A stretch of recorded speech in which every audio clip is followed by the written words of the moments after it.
Assalamualaikum warahmatullahi wabarakatuh. Apa kabar semuanya? Tentunya kabar baik bukan? Ya, alhamdulillah. Saatnya kita lanjutkan ya pembelajaran kita ini. Tapi sebelum dimulai, terlebih dahulu jangan lupa biasa untuk berdoa terlebih dahulu. Kita mulai untuk pembelajaran daring kelas 4 mata pelajaran bahasa Indonesia pada tema terakhir, tema 5, subtema 1, subtema 2, dan juga subtema 3. Kita mulai pada subtema 1, menjawab pertanyaan berdasarkan bacaan. Untuk dapat menjawab pertanyaan dengan tepat, pahami isi bacaan dengan cara menemukan semua informasi penting dalam bacaan. Informasi adalah sekumpulan data atau fakta yang diolah sehingga memiliki arti dan dapat dipahami oleh pembaca. Itu adalah informasi ya. Jadi penting. Suatu pertanyaan biasanya mengandung kata tanya seperti berikut ini, yaitu kita menggunakan 5W1H, yaitu yang pertama apa, itu untuk menanyakan benda atau peristiwa. Yang kedua ada kata siapa, itu untuk menanyakan tokoh di dalam cerita. Ada lagi yaitu di mana, itu untuk menanyakan tempat atau lokasi ya. Sedangkan yang selanjutnya ada kapan. Kapan itu untuk menanyakan waktu ya, bisa hari, jam, tahun, tanggal itu ya. Terus mengapa, itu untuk menanyakan alasan atau sebab. Dan yang terakhir ada how atau bagaimana. Itu bagaimana itu untuk menanyakan cara, proses atau suatu tahapan. Biasanya jawaban dari pertanyaan bisa tersurat atau tersirat di dalam teks. Apa itu jawaban tersurat? Tersurat berarti jawaban tertulis jelas pada kalimat-kalimat dalam teks. Sedangkan jawaban tersirat itu berarti jawaban harus disimpulkan dulu berdasarkan informasi dalam teks. Jadi lebih mudah yang tersurat ya, karena sudah ada dalam teks. Menyampaikan jawaban dan menceritakan kembali isi teks.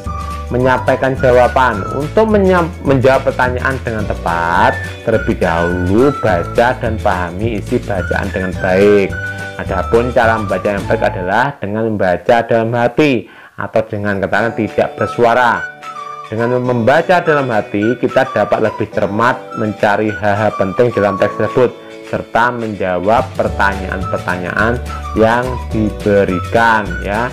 Itu adalah dalam cara menyampaikan jawaban. Menceritakan kembali isi teks dapat dilakukan dengan merangkai kembali jawaban-jawaban yang ditulis menggunakan bahasa yang baik dan berurutan. Jika menceritakan kembali dalam bentuk lisan, sebaiknya menceritakan dengan lafal dan intonasi yang jelas sehingga informasi dapat dipahami dengan baik oleh pendengar. Menjelaskan informasi dari teks yang dibaca. Adapun langkah-langkahnya yaitu yang pertama memperhatikan judul teks. Yang kedua, bacalah teks dengan seksama. Yang ketiga, temukan semua kata kunci dalam setiap paragraf. Yang keempat, pahamilah kalimat utama yang mengandung kata kunci tersebut. Dan yang terakhir, semua kalimat utama yang kita temukan merupakan informasi penting dari sebuah teks tersebut. Ayo simaklah teks berikut. Tuanku Imam Bonjol yang memiliki nama lengkap Muhammad Shahab merupakan salah satu pahlawan Indonesia. Beliau lahir di Pasaman, Sumatera Barat pada tahun 1772 dan wafat di usia 92 tahun tanggal 8 November 1864. Peto Syarif adalah panggilannya ketika remaja. Saat dewasa, beliau terkenal sebagai pemimpin yang tegas menentang penyimpangan ajaran-ajaran agama di Sumatera Barat. Jadi, informasi penting yang bisa kita ambil dari teks di atas adalah nama lengkap Tuanku Imam Bonjol adalah Muhammad Shahab. Informasi yang kedua, Tuanku Imam Bonjol lahir di Pasaman tahun 1772 dan wafat pada tahun 1864 di usia 92 tahun. Mempresentasikan informasi dalam bentuk peta pikiran. Peta pikiran merupakan suatu cara untuk menyajikan konsep, ide, atau informasi lainnya dalam bentuk diagram. Pada peta pikiran, topik utama teks biasanya dihubungkan dengan informasi lain yang ditulis dalam bentuk kata kunci atau gambar. Penyajian informasi dalam bentuk peta pikiran diharapkan dapat membantu kita untuk mempelajari informasi dengan lebih cepat dan efisien tadi ya. Baiklah, selanjutnya kita lanjutkan saja ke subtema 2. Menuliskan informasi dari teks pada tabel. Informasi merupakan sekumpulan data atau fakta tentang suatu hal. Bentuk informasi dari suatu teks berupa informasi tersurat dan tersirat. Informasi tersurat merupakan informasi yang secara jelas dapat ditemukan dalam teks.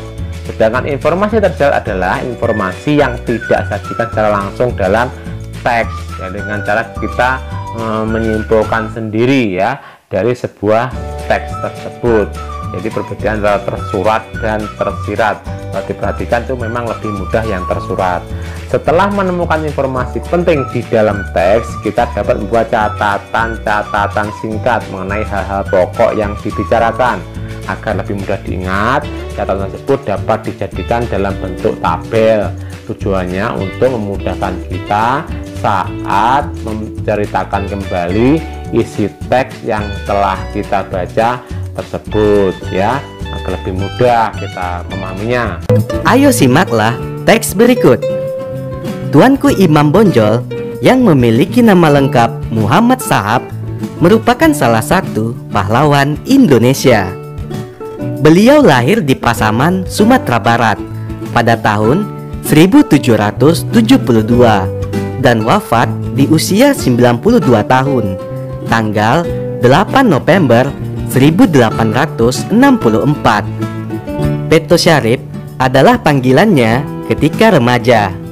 Saat dewasa, beliau terkenal sebagai pemimpin yang tegas menentang penyimpangan ajaran-ajaran agama di Sumatera Barat. Berdasarkan teks tersebut, kita dapat mengetahui informasi lebih lanjut dengan membuat tabel seperti di bawah ini. Kolom yang satu yaitu apa yang kamu ketahui tentang Tuanku Imam Bonjol. Yang kamu tahu tadi apa dibaca tersebut. Yang pertama misalnya, nama lengkap Tuanku Imam Bonjol adalah Muhammad Shahab. Yang kamu tahu kedua, Imam Bonjol lahir pada tahun 1772 dan wafat tanggal 8 November 1864. Nah, kalian bisa menjawab sendiri apa yang kamu tahu tadi dari bacaan tentang Imam Bonjol ya. Terus sendiri ya yang kamu ketahui. Hanya kolom kedua itu berisi tentang apa yang ingin kamu ketahui lebih lanjut tentang Tuanku Imam Bonjol. Yang pertama misalkan yaitu siapakah orang tua Tuanku Imam Bonjol. Nah, yang kedua misalkan bagaimana latar belakang pendidikan Tuanku Imam Bonjol. Itu yang ingin kalian ketahui. Nah, kalian bisa menambahkan lagi, tuliskan lagi apa-apa saja yang ingin kalian ketahui pada baris-baris selanjutnya ya. Itu antara dua kolom itu, antara yang sudah kamu ketahui dan yang ingin kamu ketahui. Menyajikan informasi dari tabel ke dalam tulisan. Nah, sebelum mulai menuliskan kembali si teks, bacalah terlebih dahulu informasi penting dalam tabel dengan seksama. Lalu cobalah untuk mencari hubungan antara informasi yang satu dengan informasi yang lainnya. Setelah itu kita dapat merangkai informasi-informasi tersebut ke dalam bentuk tulisan secara urut dengan menggunakan bahasa Indonesia yang baik dan tentunya juga benar ya. Itu kita harus dengan seksama untuk membacanya agar kita bisa menyusunnya. Nah, baca informasi pada tabel berikut. Yang nomor 1 yaitu informasi tentang Pangeran Diponegoro. Yang pertama, lahir di Yogyakarta 11 November 1785. Yang kedua, putra sulung Hamengkubuwono III. Yang nomor 3, perang Diponegoro tahun 1825. Yang keempat, perang disebabkan Belanda memasang patok. Yang kelima, Belanda sewenang-wenang terhadap adat istiadat tempat. Yang terakhir, perang berakhir pada tahun 1830. Nah, itu langkah pertama, membaca informasi. Langkah kedua yaitu mencari hubungan antar informasi. Yang paling menarik adalah pelaksanaan perangnya. Perangnya itu jam setengah 7 kurang 5 menit sampai jam setengah 7 ya, 18.25 sampai 18.30. Langkah yang ketiga, rangkailah informasi ke dalam bentuk tulisan seperti berikut. Pangeran Diponegoro lahir 11 November 1785 di Yogyakarta. Pangeran Diponegoro adalah putra sulung dari Hamengkubuwono yang ketiga. Pada tahun 1825 terjadilah Perang Diponegoro yang disebabkan pemasangan patok oleh Belanda. Pangeran Diponegoro juga tidak tahan dengan sikap sewenang-wenang dan tidak menghargai adat istiadat setempat. Perang berakhir pada tahun 1830.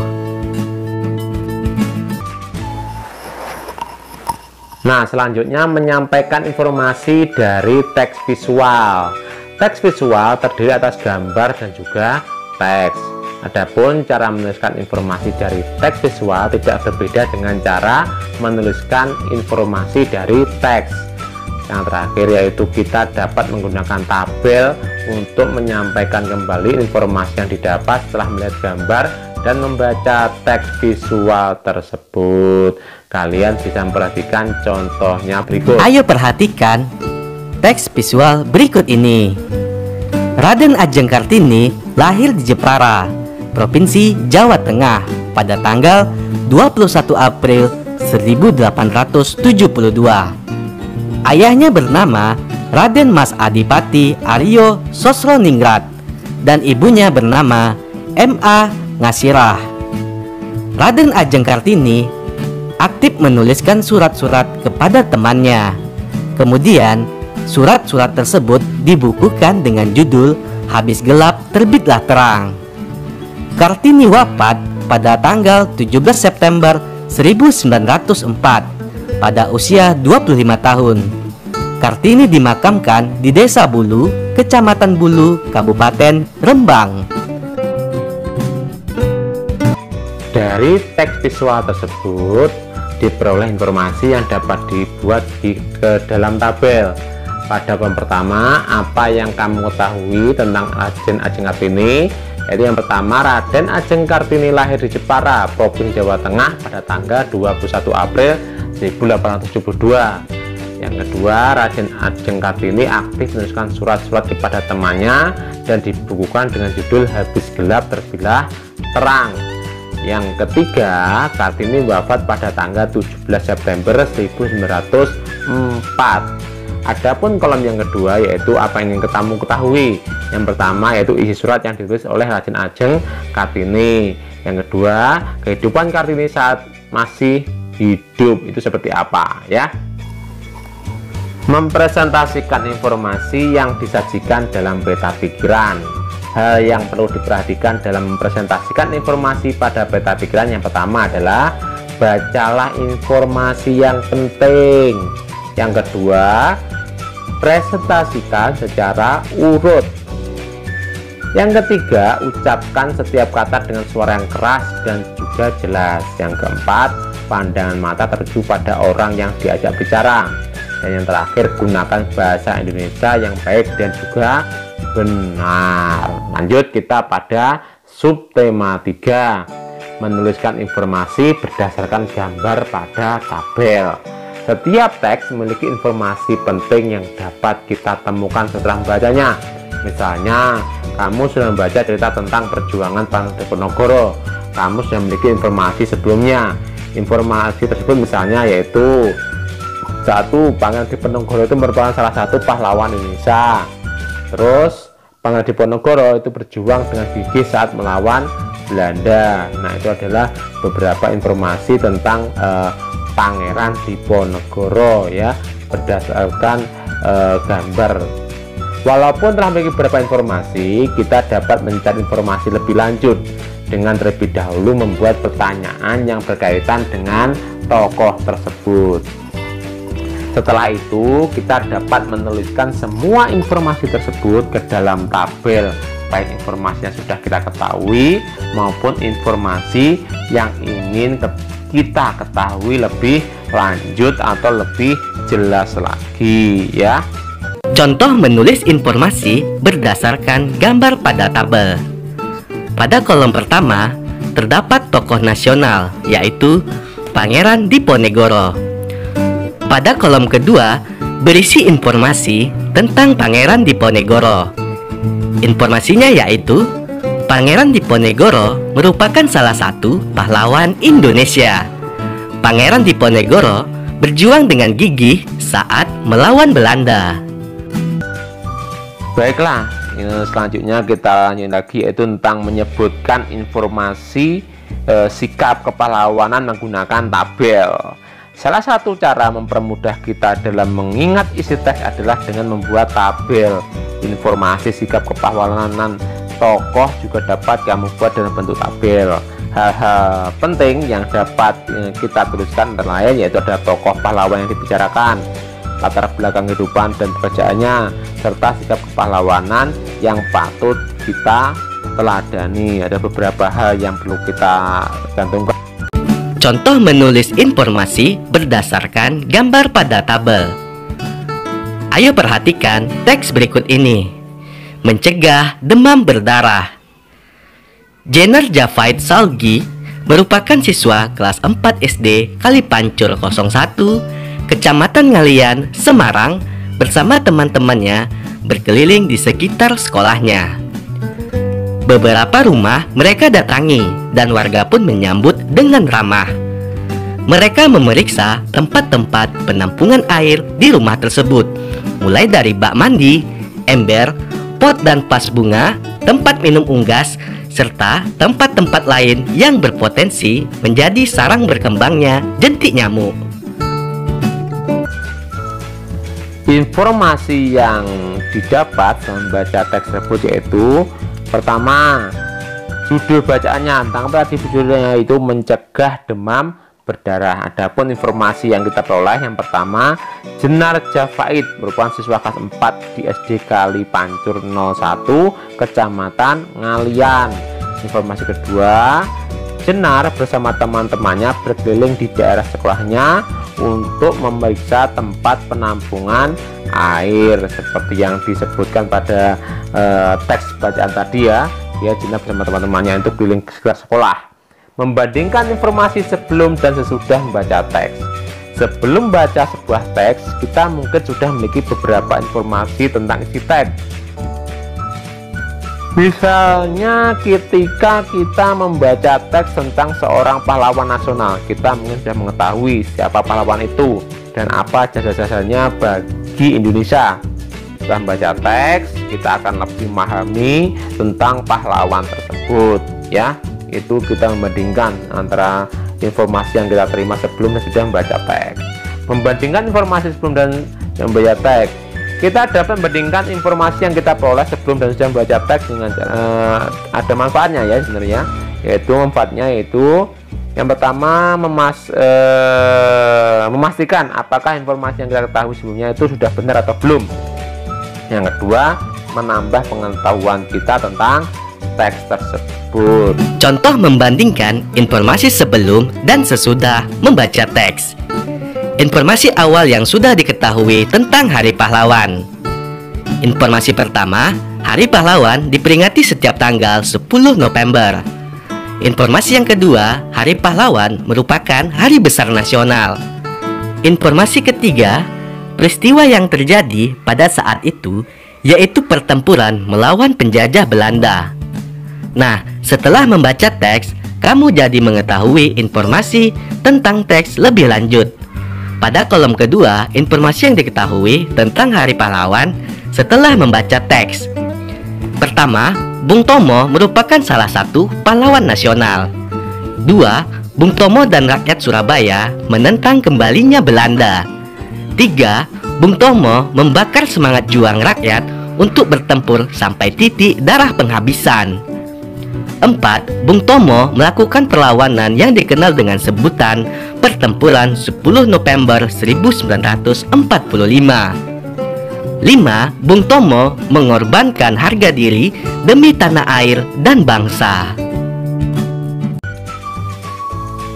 Selanjutnya yaitu mempresentasikan informasi penting dari teks. Yang pertama, informasi dapat diperoleh setelah membaca teks dengan cermat. Informasi dapat menjadi acuan dalam menjawab pertanyaan. Informasi dapat digunakan sebagai bahan presentasi. Saat presentasi, lakukan juga dengan percaya diri. Baiklah, demikian tadi pembelajaran kali ini. Semoga dapat bermanfaat bagi kita semua ya. Ingat, tetap semangat belajar, senantiasa berdoa. Jangan lupa untuk olahraga juga. Tapi yang pasti selalu patuhi nasihat kedua orang tua. Sekian pembelajaran ini. Terima kasih. Wassalamualaikum warahmatullahi wabarakatuh.